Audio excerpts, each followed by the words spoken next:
Welcome into the FF Warriors podcast. This is your host, Kyle Sweat. Week 5 is nearly in the books. I want to look over the week and at some performances, some injuries, some overperformers, underperformers.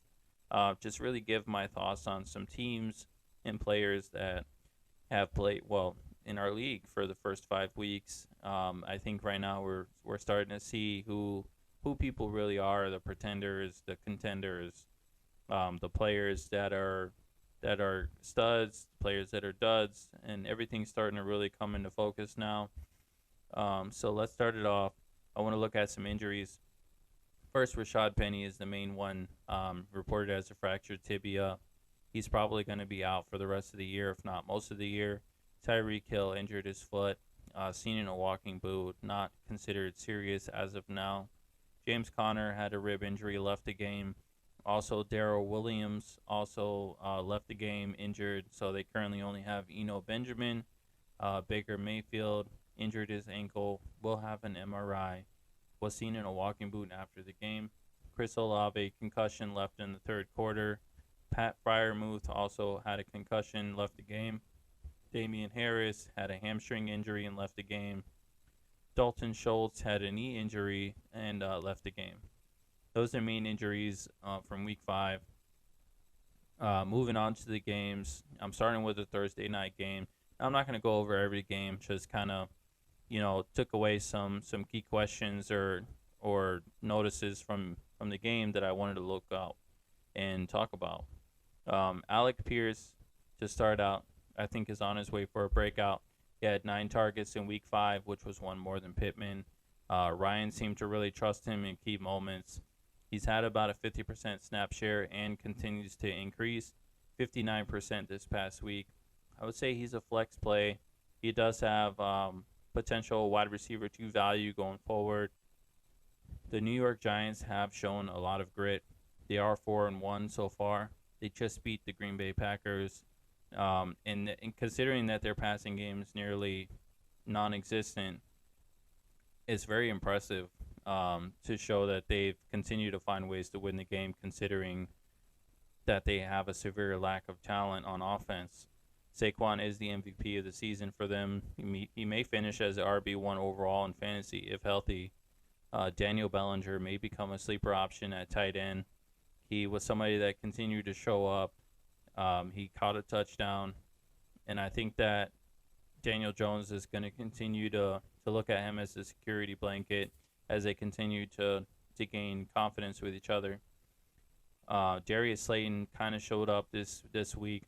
I wouldn't say any Giants receiver is somebody you can count on, but he's somebody that could take over there.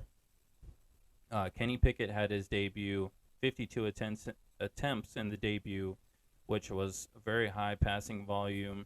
Now they were playing the Bills and were behind big throughout the game, but this passing volume may actually increase with Kenny Pickett behind center. Najee Harris has been very inefficient, averaging nearly 3 yards per an attempt. Is very underperforming so far. It's a 3 yard attempts average. Is a low end RB2 going forward, I would say. Maybe even a flex. I would get him off my team if I could, but his value is probably the lowest it could be right now. George Pickens is a weekly flex play, getting 8 targets a game with Pickett. I think that he's going to continue to grow and take over there. He could potentially be the wide receiver 1 by the end of the year or beginning of next year. Josh Allen may be the MVP this year. It's between him and I would say Lamar Jackson. But he's averaging 330 yards per game, 2.8 touchdowns, which is crazy numbers. They're dominating left and right. Nick Chubb is probably the safest running back in fantasy this year. He scored at least 19 points in every game. Give me that all day long. Austin Eckler has insane weekly upside, scoring over 23 points a game on average. He scored over 30 points in the last 2 games, nearly 40 points in week 5. Dameon Pierce is continuing to break out. I would say he's a running back 1 for the rest of the season. He's averaging at least 20 plus touches a game since week 2.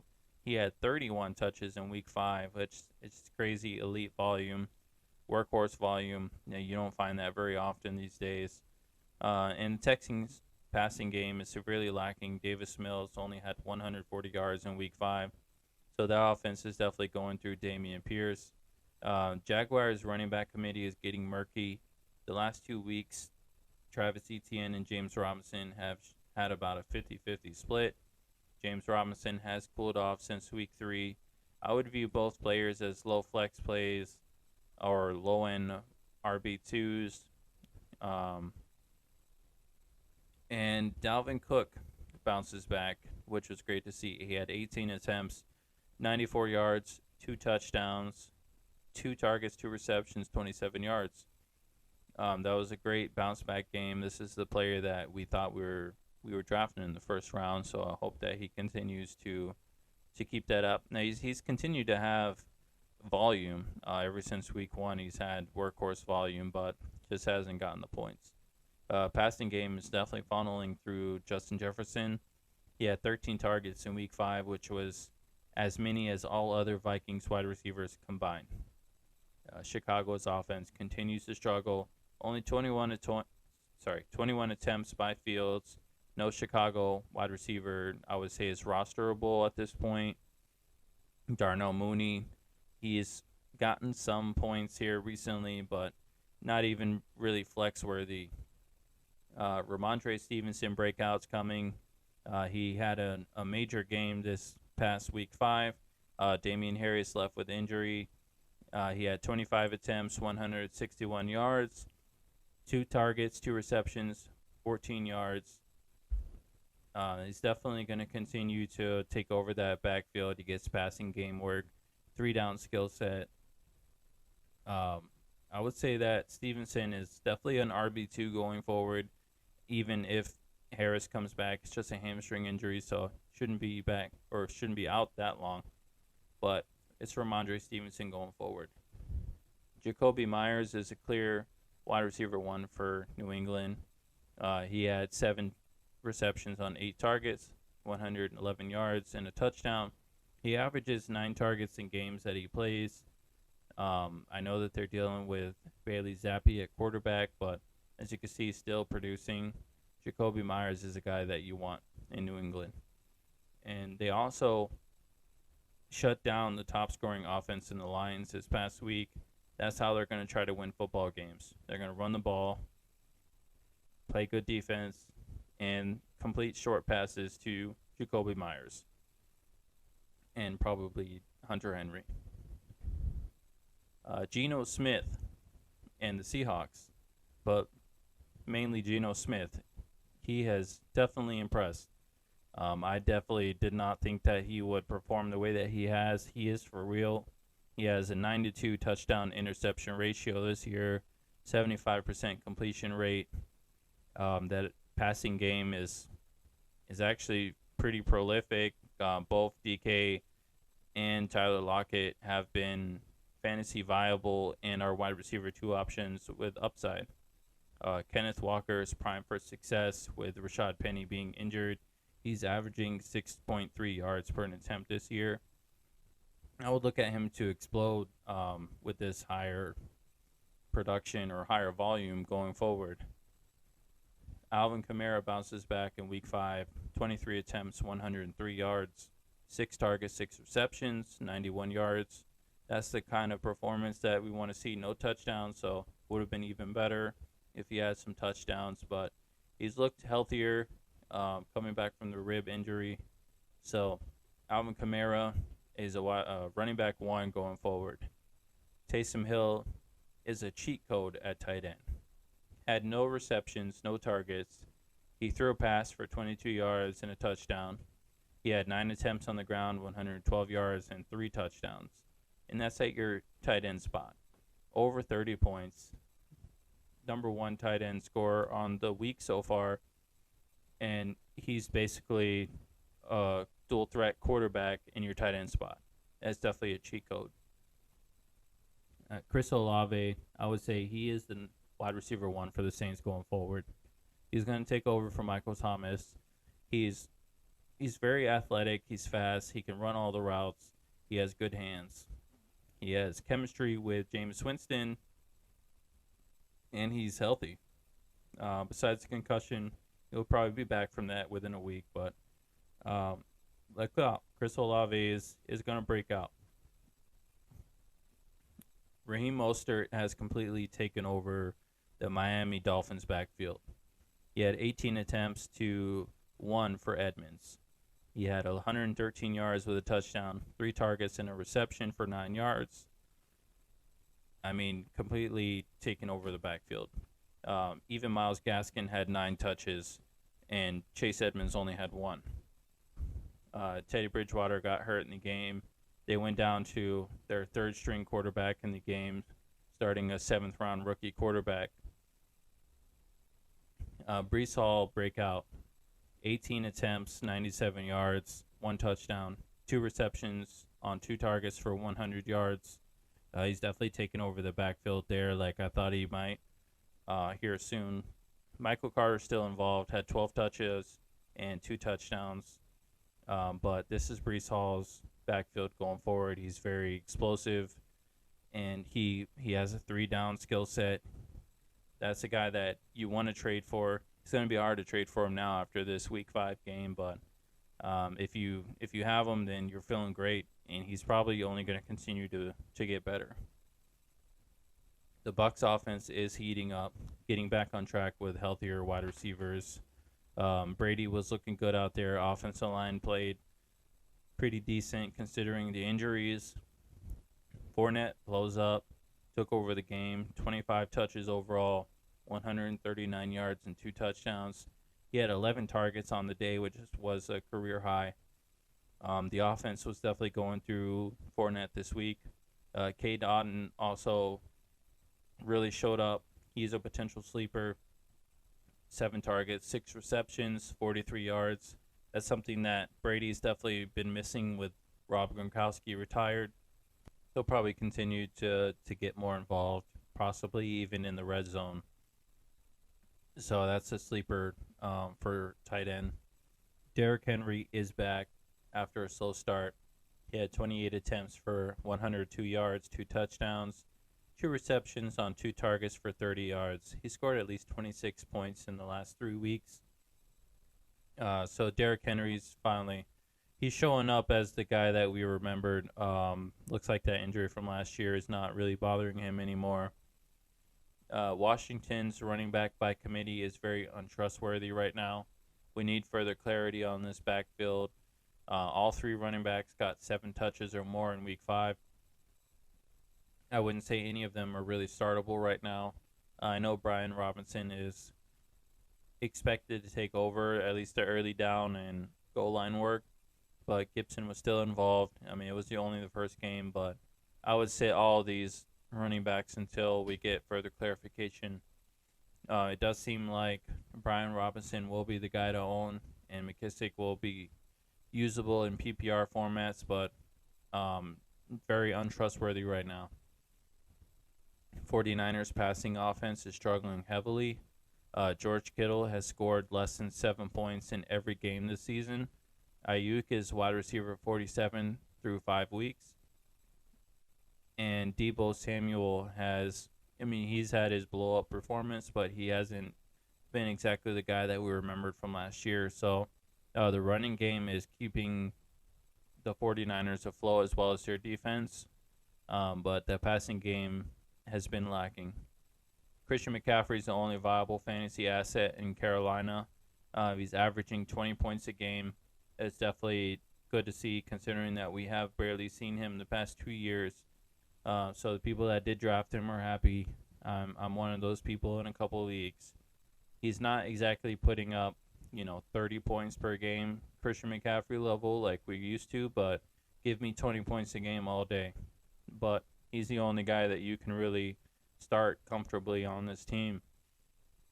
DJ Moore, who's the wide receiver 1, has only averaged 9.5 points per game, and he's playing 95% or more snaps per game.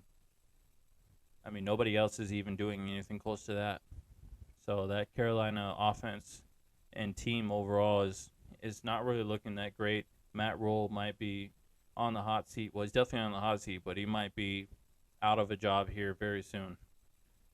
Philadelphia has got to be the best team in the NFL through 5 weeks. They're the only undefeated team. Jalen Hurts is averaging 31 points per game in fantasy. Devonta Smith and A.J. Brown may be the best wide receiver duo in the NFL. Dallas Goedert is the stud at tight end, averaging 12.7 points per game. Marquise Brown is a clear wide receiver one, averaging 11 targets a game, 20 points in the last 3 weeks. I'm not sure what's going to happen when DeAndre Hopkins comes back. I would assume Marquise Brown is going to still be good, but he might not get 11 targets a game. Zach Ertz is the top 5 tight end, averaging 8.2 targets per game through the first 5 weeks, 12.85 points a game. Like I said, tight end is a rough landscape right now. It's hard to find a tight end if you don't have Mark Andrews or Travis Kelce. Then you're kind of scrambling for tight end. So Zach Ertz is definitely a top option right now. Dallas continues to impress with Cooper Rush, 4-0 since the Dak injury. Tony Pollard is averaging 11 touches a game to 17.6 for Zeke, but averaging 2.34 more points per game. He's way more explosive than Zeke on a lot less volume. So he's definitely looking like the guy to own. If something happens to Zeke, he's really going to blow up. I know Zeke is still going to get his share. He's the workhorse. He's getting the volume. He's just highly inefficient with it. Pollard just very explosive. I would maybe try to make a trade for him because he does, especially if you're in Dynasty, he does have some long-term value. I don't think Zeke is a lock after this year, even though he has the contract. So Pollard's definitely somebody that's impressing. I mean, he's been impressing. So go try and make a trade for him. He has just insane upside and standalone value right now. The Rams' backfield is very inefficient. Talking about inefficiency. Very inefficient and unreliable. I have no idea what's going on with the Rams' backfield. I'm not sure anybody knows what's going on with the Rams' backfield. Not even Sean McVay may know. I mean, in total, they had 19 total touches for 63 yards. Akers did out-touch Henderson 14-5, but just very inefficient. I wouldn't count on either of these backs for the time being. Kupp continues to dominate, averaging over 26 points per game. I really thought that he may be down for some regression, but I mean he's just as dominant as he was last year. Maybe he might score a few points less overall at the end of season, but dominant, still there. Even with Matthew Stafford dealing with some issues, the running game being inefficient, Cooper Kupp is just unreliable. But on the other hand, Allen Robinson is a major bust this year. He just really hasn't done anything. I don't know if it's just underutilization, if he's just washed up, or what's going on with it, but definitely a drop candidate. Only scored over 5 points once through 5 weeks. I don't really see any reason that's going to point to him turning that around. They're only going to have more target competition coming back with Van Jefferson later in the year. Tutu Atwell got some usage this past week. Skoranek has been getting usage. They continue to just use other guys over giving Allen Robinson more targets. So I would drop him, and I wouldn't even think twice about it. Tyler Higbee is seeing elite usage at tight end. He's been on the field for 93% or more of the snaps in all 5 weeks. He's getting 9.6 targets per game on average and scoring 12.4 points per game. Like we were talking about earlier, got to find those tight ends where you can, and he's a great option. And that's primarily it. That's everything that kind of stood out to me from Week 5. Tomorrow we'll go over some waivers, and we'll recap the Sunday night game, Monday night game, and any other news on player injuries that may come out. Go ahead and leave me a like, comment, subscribe, share with your friends. I want to continue to grow this channel, and don't forget to leave me your comments, questions, whatever you got, start sits, trade advice. I'm here to answer all your questions, and I appreciate it. I appreciate your support. We're going to continue to grow until tomorrow's episode.